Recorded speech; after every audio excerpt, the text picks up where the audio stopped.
Hukumallah.org. Hukum Allah, pengantar.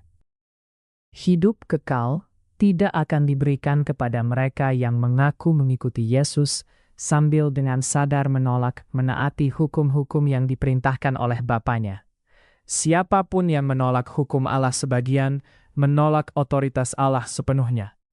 Sabat, sunat, daging-daging yang dilarang, penggunaan sitsit, janggut, dan setiap perintah lainnya harus diterima dengan keseriusan yang layak oleh setiap jiwa yang sungguh-sungguh menginginkan keselamatan.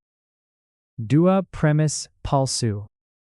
Argumen-argumen yang digunakan para pemimpin Kristen untuk menolak ketaatan kepada hukum Allah yang diberikan kepada kita melalui para nabi bertumpu pada 2 premis palsu. Premis palsu 1. Jalan yang berbeda bagi bangsa-bangsa lain. Yang pertama adalah bahwa Perjanjian Lama diberikan untuk kepentingan orang Yahudi, sedangkan Perjanjian Baru menciptakan jalan keselamatan yang berbeda bagi bangsa-bangsa lain.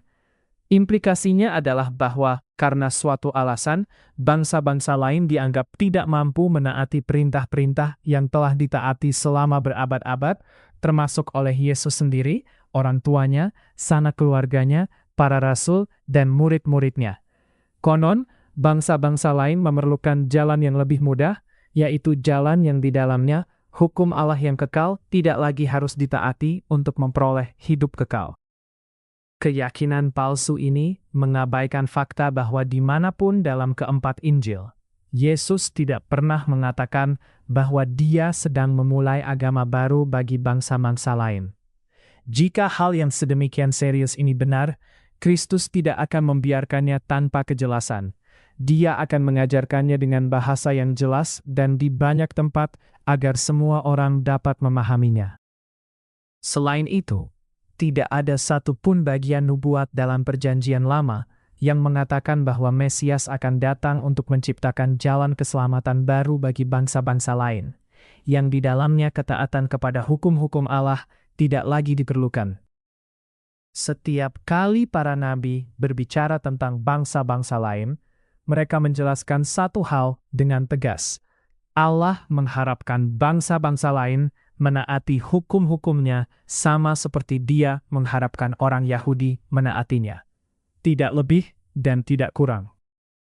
Satu hukum harus berlaku baik bagi orang asli maupun bagi orang asing yang tinggal di tengah-tengah kamu.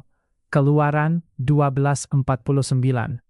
Jemaat harus mempunyai hukum yang sama, yang berlaku baik bagi kamu maupun bagi orang asing yang tinggal di tengah-tengah kamu. Ini adalah ketetapan untuk selama-lamanya. Bilangan 15:15.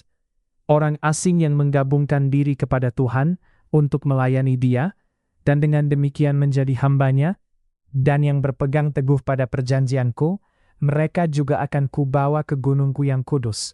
Yesaya 56, dari 6-7. Rencana keselamatan yang ada sekarang adalah rencana yang sama, yang telah ada sejak permulaan dunia. Orang berdosa, baik Yahudi maupun bukan Yahudi, bertobat dari dosa-dosanya dan membuktikan bahwa pertobatannya sungguh-sungguh dengan berusaha sekuat tenaga menaati semua perintah Allah. Tuhan melihat hatinya dan perubahan hidupnya, dan hanya setelah itu Dia mengutusnya untuk dibasuh oleh darah anak domba. Inilah rencana keselamatan yang masuk akal, karena ini benar.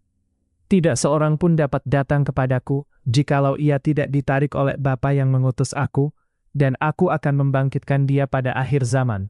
Yohanes 6:44. Premis palsu 2. Orang Kristen harus mengikuti orang-orang yang meninggalkan hukum Allah. Premis palsu yang kedua adalah bahwa setelah Yesus kembali kepada Bapanya, gereja-gereja mula-mula berhenti menaati banyak hukum Allah, dan bahwa kita harus mengikuti teladan mereka dan melakukan hal yang sama.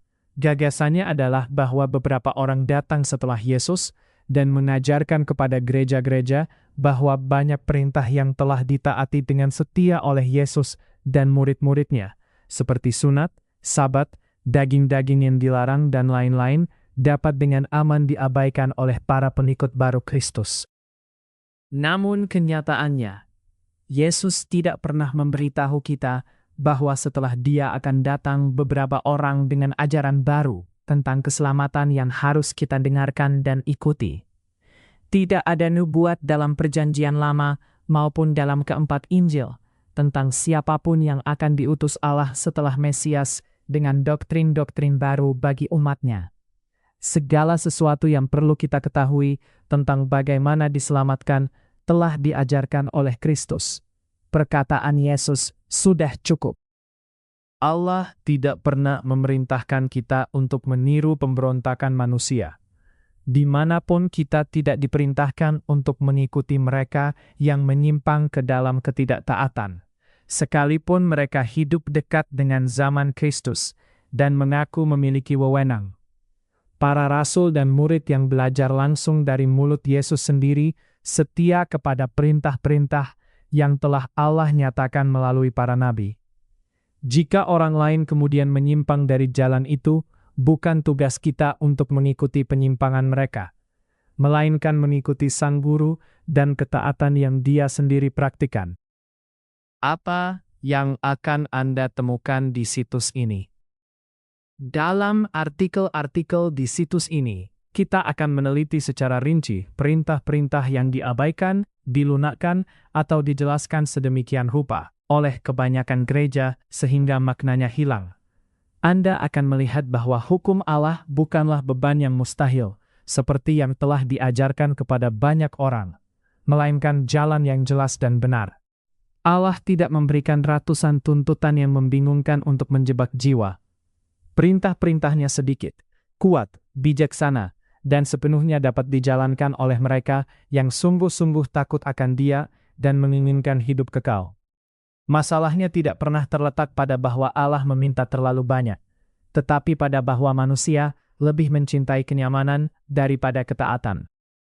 Ketidaktaatan kepada hukum-hukum Allah membawa kekacauan ke setiap bagian kehidupan, pikiran, rumah tangga, hubungan, keuangan, dan bahkan tubuh.